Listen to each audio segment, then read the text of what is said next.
할렐루야. 오늘 이 시간 하나님께서 받으시고 기뻐하시는 믿음의 예배라는 제목의 말씀을 가지고 함께 은혜 받기를 원합니다.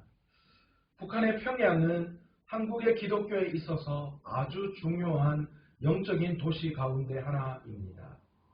1907년 평양 대부흥운동은 전 세계가 놀랍게 여길 만한 위대한 성령의 부흥의 역사였습니다.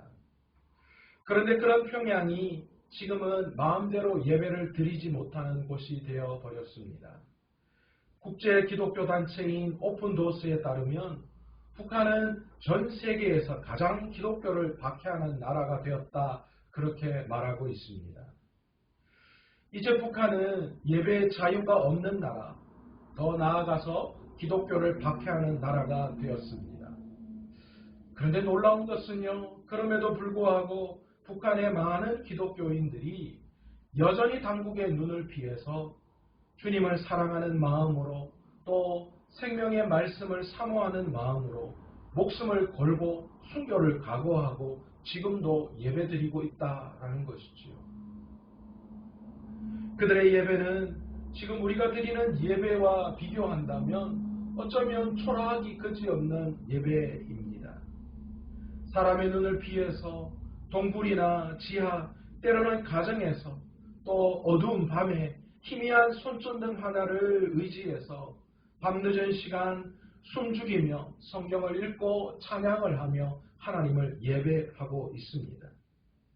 이 예배에서 우리가 드리는 예배는 얼마나 화려하고 안정적이며 편안한 예배를 지금 우리가 드리고 있는지 몰라요. 그런데 이번에 우리 대한민국에서도 모여서 하나님을 예배하지 못하는 그런 안타까운 상황이 발생하게 되었습니다. 그렇다고 북한처럼 우리나라가 종교의 자유가 없어졌거나 엄청난 억압 속에서 기독교 박해가 시작된 것은 아닙니다.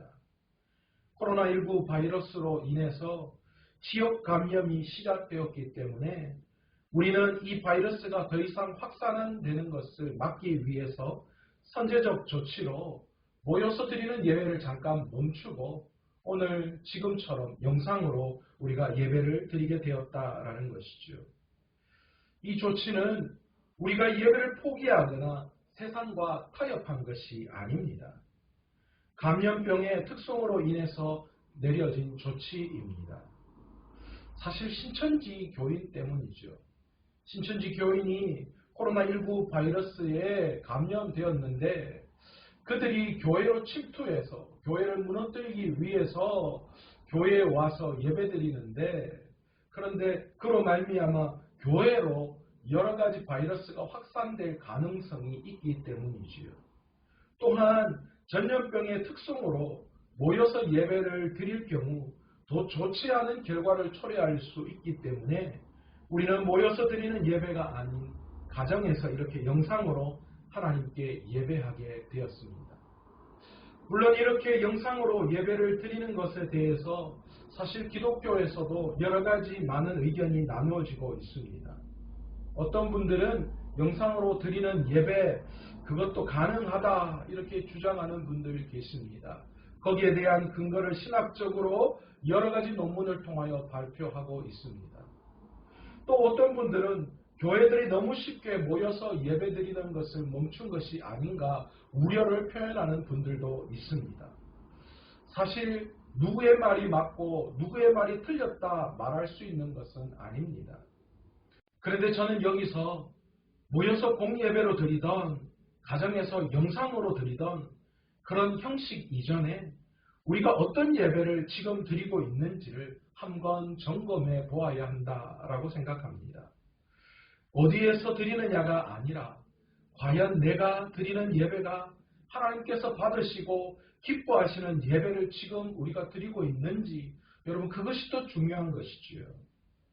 과연 하나님께서 원하시는 예배, 하나님께서 기뻐 받으시는 예배는 어떤 예배여야 하는지를 오늘 말씀을 통하여 한번 알아보기를 원합니다.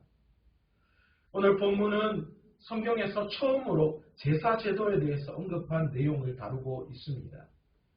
바로 인류의 시조인 아담과 하와, 그리고 그의 아들들인 가인과 아벨이 하나님께 드린 제사에 대한 내용을 다루고 있습니다.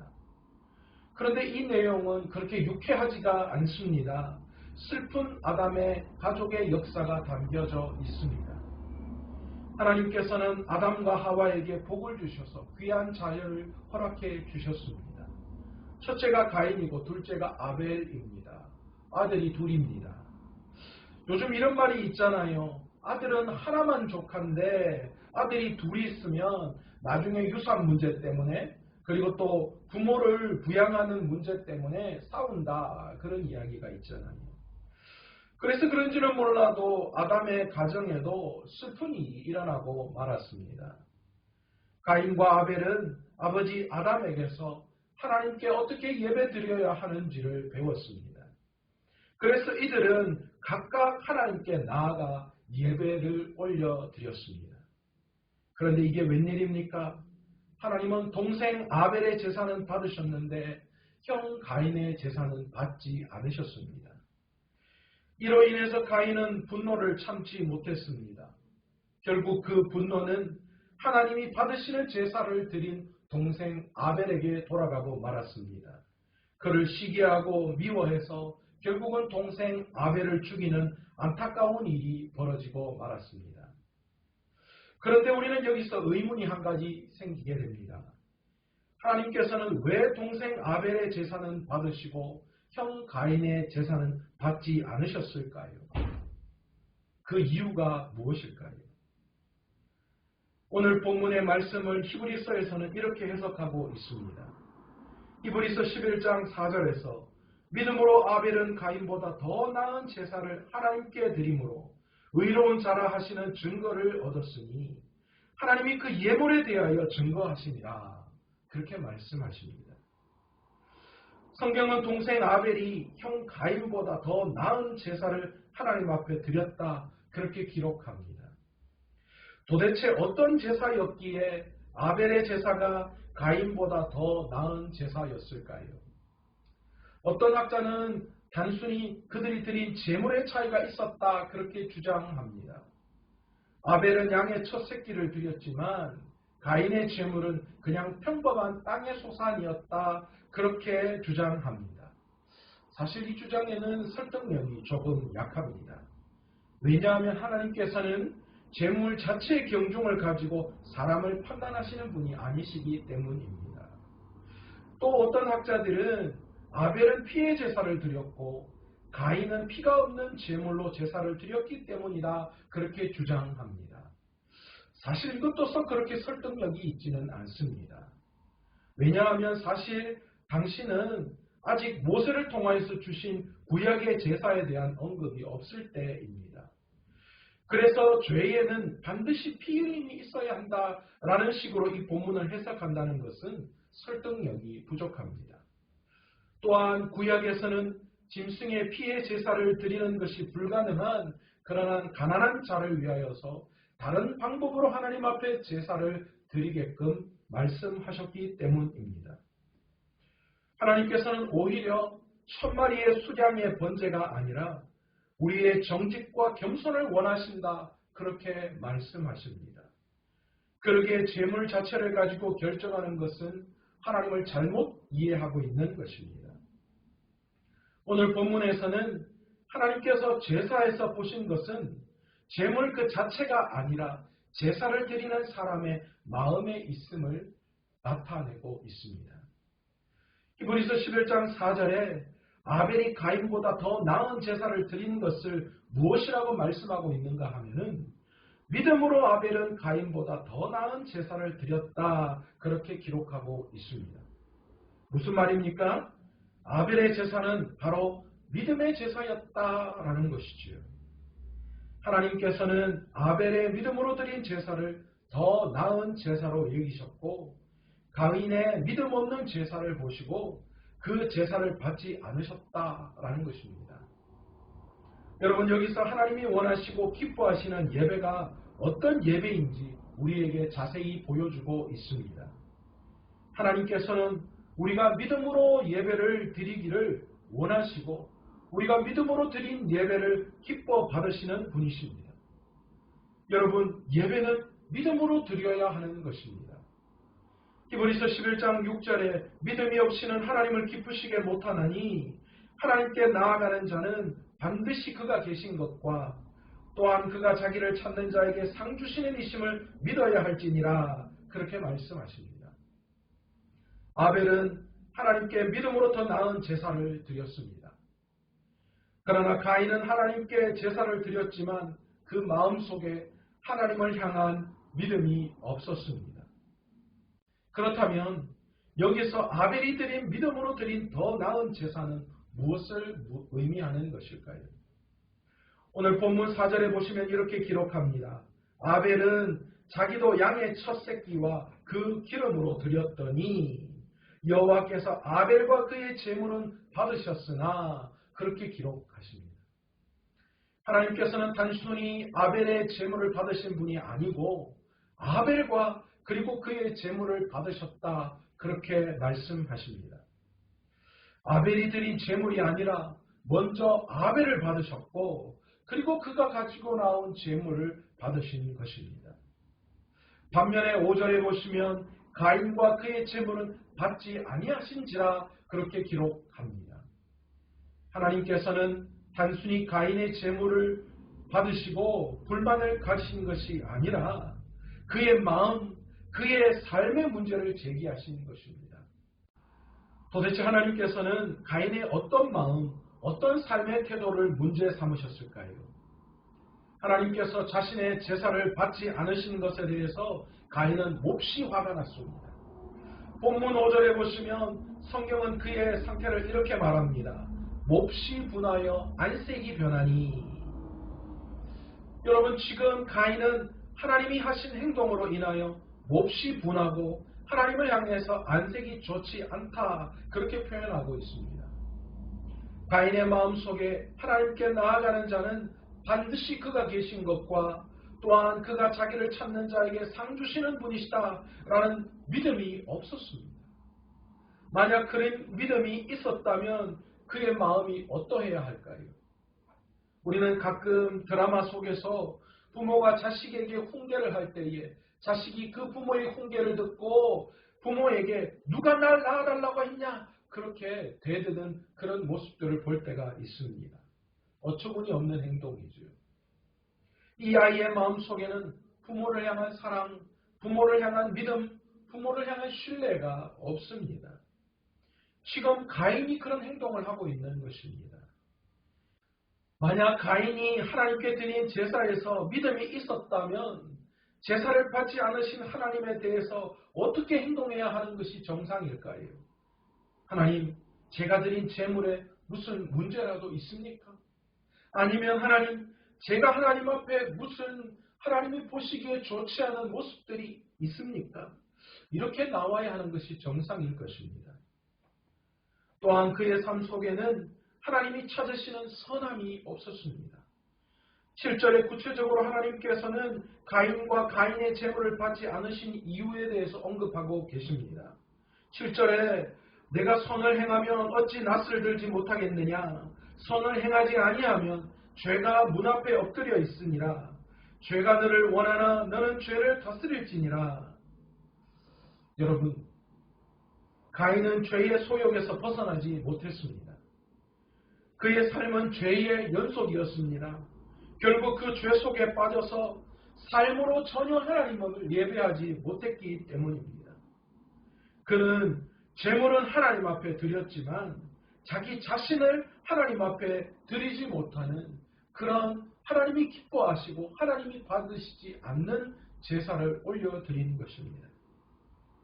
참된 예배의 기준은 하나님을 향한 믿음입니다. 그 믿음은 하나님은 반드시 계시고 또한 하나님을 예배하는 자에게 상 주시는 분이심을 믿고 내 자신을 하나님께 온전히 드리는 것을 말씀하는 것입니다. 결국 이 믿음은 우리의 삶으로 드러나게 되어 있는 것이지요. 하나님이 찾으시는 예배자는 자신의 생각, 자신의 감정이 아니라 하나님이 원하시는 바를 묻고 주님이 기뻐하시는 뜻을 품고 자신의 삶을 주님께 살아있는 제물로 드리는 자를 하나님은 기뻐하십니다.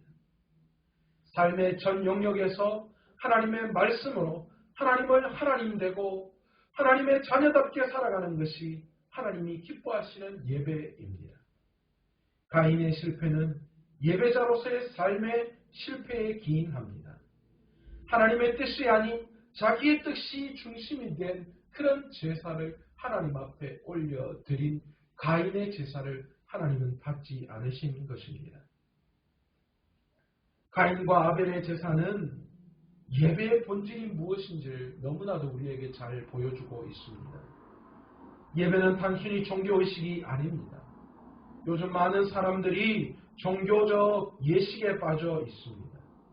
그래서 그 예식에 참여하는 것으로 자신의 의무를 다한 것으로 생각합니다. 그러나 이것은 잘못된 생각입니다. 예배하는 장소에 나아가는 것도 중요하지만 그곳에 있다고 해서 우리의 예배가 다 된 것은 아닙니다.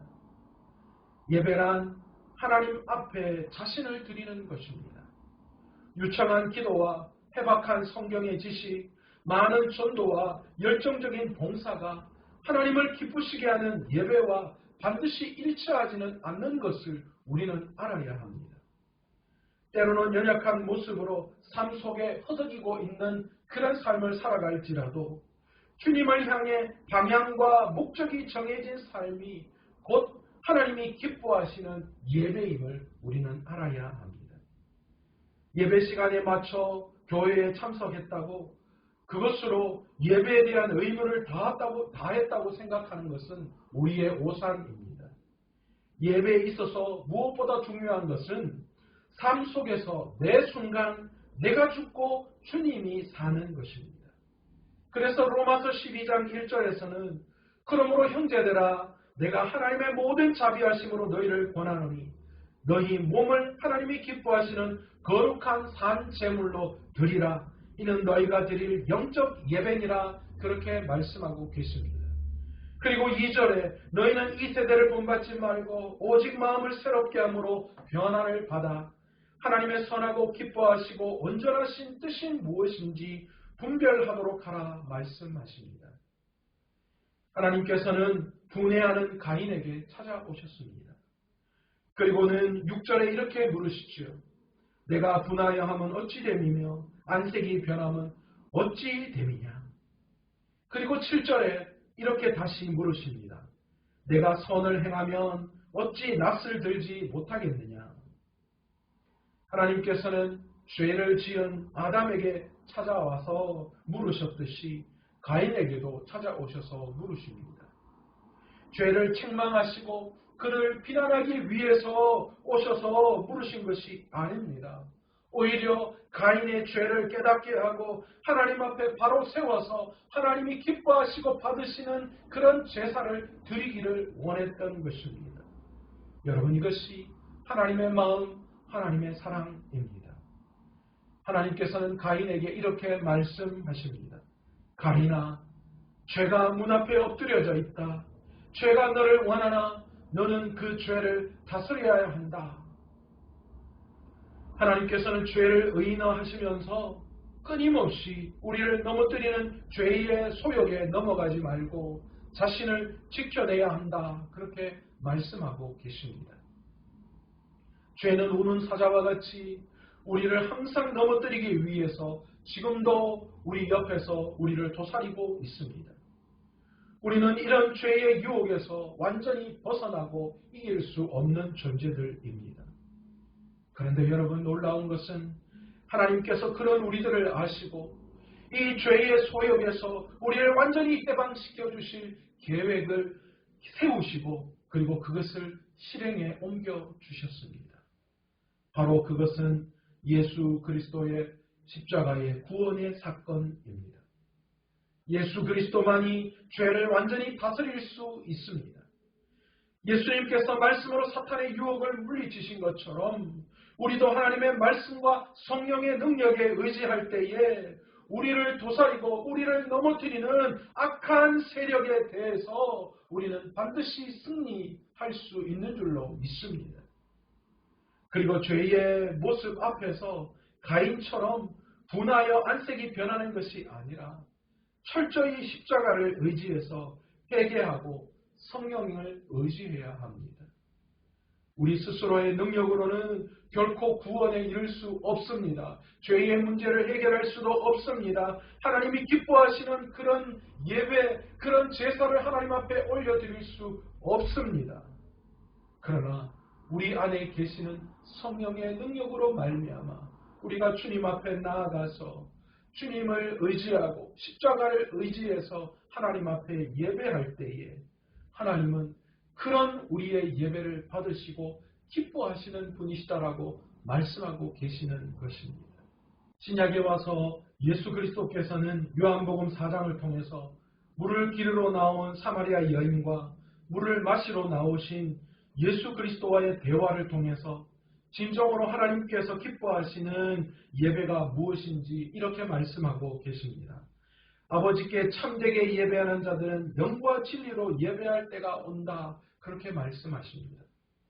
사마리아 여인은 예수님과의 대화를 통해서 하나님께 예배드리고 싶은 강한 믿음이 생겼습니다. 영원히 목마르지 않는 생수의 근원 되시는 그 예수님 앞에 나와서 하나님 앞에 예배할 때에 그 예배의 영광을 그도 경험하고 싶었던 것입니다. 그래서 예수님께 묻습니다. 4장 20절에 우리 조상들은 이 산에서 예배하였는데 당신들의 말은 예배할 곳이 예루살렘에 있다 하더이다. 사마리아 여인은 영원히 목마르지 않는 생수의 근원 되시는 예수 그리스도의 그 능력을 받기 위해서 어디에서 예배해야 하는지를 예수님께 묻고 있습니다. 그랬더니 예수님께서 무엇이라고 말씀하십니까? 이 산에서도 말고 예루살렘에서도 말고 너희가 아버지께 예배할 때가 이르리라. 그렇게 말씀하십니다. 여러분, 지금 사마리아 여인은 예배의 장소를 묻고 있습니다. 어디에서 드려야지 하나님이 기뻐하시는 예배입니까? 그런데 예수님께서는 이 장소를 묻는 여인에게 뭐라고 말씀하시는가? 예배할 때가 온다. 그렇게 말씀하고 계십니다. 그리고 그 예배할 때가 오는데 그 예배할 때에 어떻게 예배해야 하는지를 말씀하고 계십니다. 아버지께 참되게 예배하는 자들은 영과 진리로 예배할 때가 오나니 곧 이때라. 아버지께서는 자기에게 이렇게 예배하는 자들을 찾으신다. 그렇게 말씀하고 있으십니다. 여기에서 예수님께서 말씀하시는 예배는 장소가 아니라 영과 진리로 예배하는 자를 찾고 계신다라고 말씀하고 있습니다. 여기에서 진리로 예배하는 자를 찾으신다라고 하셨는데 이 진리는 뭘 말씀하시는 것이냐? 바로 하나님의 말씀, 하나님의 말씀에 입각해서 그 하나님의 말씀이 중심이 되어서 살아가는 삶의 모습을 말씀하고 계시는 것입니다. 예배는 하나님의 말씀이 중심이 되어야 합니다. 하나님이 원하시는 바를 찾아서 그 말씀대로 살아가는 자가 드리는 예배를 하나님은 찾고 계신다라는 것이죠. 그리고 그 예배를 하나님은 기뻐하신다라고 말씀하고 계십니다. 이것이 하나님의 때에 하나님께서 원하시고 찾으시는 영과 진리로 드리는 예배입니다. 또한 예수님의 십자가를 의지하지 않고는 결코 우리는 육체의 소욕을 이길 자가 없습니다. 우리는 결코 우리 스스로의 죄의 문제를 해결할 수 없습니다.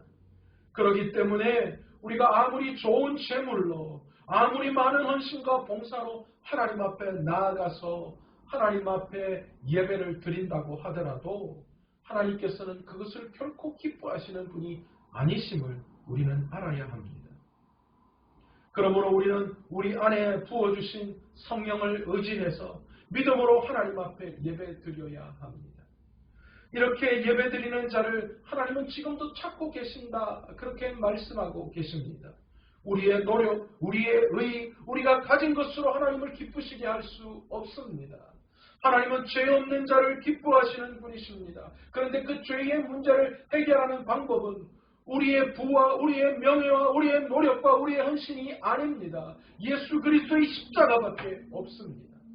그러기에 오늘도 우리에게 부어주신 성령을 의지하여서 주님의 십자가를 바라보며 오늘도 우리가 주님의 십자가 앞에 나와서 하나님을 예배할 때에 하나님은 그 영으로 드리는 예배를 받으시고 기뻐 여기시는 분이신 줄로 믿습니다. 여러분, 마지막 종말을 살아가는 이 시대에 하나님이 기뻐하시고 받으시는 예배는 장소에 있는 것이 아니라 하나님은 지금도 진정한 하나님이 기뻐하시는 예배를 드리는 자를 찾고 계시는데 오늘 이 시간 우리가 하나님 앞에 나와 영과 진리로 예배할 때에 하나님은 그들의 예배를 받으시고 기뻐하는 분이신 줄로 믿습니다. 예배 드리는 것을 보면 그 사람의 믿음을 알 수 있습니다. 하나님이 계신 줄 알고 그를 찾는 자에게 상 주시는 분이심을 진짜로 믿는다면 우리는 우리의 예배에 목숨을 걸 수밖에 없습니다. 또한 이것이 가장 우리의 삶에 긴급한 문제임을 깨달을 수밖에 없는 거죠. 그리고 예배를 드릴 때에도 우리는 내가 가진 세상의 모든 것을 걸고 온 마음을 다해 전심으로 예배를 드릴 수밖에 없는 것입니다. 만약 지금 내가 드리는 예배에 이런 모습이 없다면 여러분, 우리는 진정한 믿음으로 예배하는 자가 아님을 알아야 합니다. 하나님께 내 뜻대로 내가 원하는 것을 위해서 의무감으로 재물을 아무리 갖다 드리고 아무리 하나님 앞에 헌신하고 봉사하고 기도하고 말씀 보고 한다고 하더라도 하나님은 그것을 기뻐 받으시지 않으십니다. 여러분, 예배가 무엇입니까? 예배는 영어로 worship입니다. 이 단어는 최고의 가치를 돌린다라는 뜻을 가지고 있습니다. 우리의 가장 소중한 것을 기꺼이 예배를 위해서 드릴 수 있어야 합니다. 또한 이 예배라는 단어 속에는 인정한다라는 뜻이 포함되어져 있습니다. 하나님만이 우리의 최고의 가치임을 인정하는 것입니다. 이것이 믿음으로 드리는 예배입니다. 그런데 이것은 하나님의 말씀과 성령으로만 가능한 것입니다. 그래서 예수님께서는 영과 진리로 예배드리는 자를 찾고 계시다라고 말씀하고 계십니다. 하나님이 제일 싫어하는 것이 무엇인 줄 아십니까? 야고보 사도는 그것을 나뉜 마음, 두 마음이라고 말씀하고 있습니다. 하나님도 사랑하고 세상도 사랑하는 그런 양다리 신앙입니다. 또한 세상과 말씀이 섞여서 혼합되어진 것을 하나님은 가장 싫어하시는 분이십니다. 주일에는 하나님께 마음 주고 주중에는 세상에 온통 마음을 빼앗겨버리는 삶, 주일에는 하나님을 예배하고 주중에는 세상을 사모하고 예배하는 그런 삶을 살아간다면 하나님은 그런 우리의 모습을 보시고 우리가 드리는 예배를 기뻐 받으시지 않는 줄로 믿습니다. 이 시간 진리의 말씀과 성령께서 여러분의 중심을 살필 수 있기를 간절히 축원합니다. 여러분 중심에 남아있는 세상의 헛된 마음을 다 불태워버리시기를 간절히 축원합니다. 하나님 외에 여러분의 마음을 빼앗아가는 것은 다 우상입니다. 무엇이 여러분의 마음을 지금 온통 빼앗아버리고 있습니까? 무엇이 여러분의 마음을 나뉘어 놓고 있습니까? 그런 마음으로 하나님께 껍데기만 드리는 예배를 하나님께서는 무엇이라고 말씀하고 계시는 줄 아십니까? 이사야 1장 13절에 헛된 재물을 다시 가지고 오지 말라. 분향은 내가 가증히 여기는 바요. 월삭과 안식일과 대회로 모이는 것도 그러하니 성회와 아울러 악을 행하는 것을 내가 견디지 못하겠노라. 그렇게 말씀하고 계십니다. 여러분, 지금 우리는 코로나19 바이러스의 지역 전파로 말미암아 모여서 드리는 예배를 잠깐 멈춘 상태에 있습니다. 이런 상황 속에서 하나님께서는 어떤 예배자를 찾으시고 어떤 예배자의 예배를 기뻐 받으실까요? 예배에 있어서 형식도 예물도 중요한 것 사실입니다. 그러나 하나님을 향한 믿음이 없는 예배, 영과 진리로 드리지 못하는 예배, 내 감정, 내 뜻에 앞서서 예배드리는 삶, 또한 여전히 세상 속에 두 마음을 품고 드리는 예배자라면 결코 하나님이 받으시는 예배라고 할 수 없을 것입니다. 하나님께 드리는 예배는 장소의 문제가 아닙니다. 하나님께서는 예배자를 지금도 찾고 계십니다. 어떤 예배자를 찾고 계십니까? 영과 진리로 예배드리는 자를 찾고 계십니다. 그러기에 오늘도 모여서 드리는 예배는 잠시 멈추었지만 가정에서 또는 우리가 지금 드리는 예배 자리에서 진정한 마음으로 아벨보다 더 나은 예배를 그런 삶으로 하나님 앞에 예배할 때에 하나님은 그 예배를 받으시고 기뻐 여기시는 분이신 줄로 믿습니다. 그러게 오늘 이 시간 저와 여러분의 예배가 진정으로 영과 진리로 드리는 예배, 그래서 지금도 진정한 예배자를 찾고 계시는 그 주님 앞에 진정한 예배를 드림으로 말미암아 하나님을 기쁘시게 할 수 있는 저와 여러분 되시기를 간절히 축원합니다. 기도하겠습니다.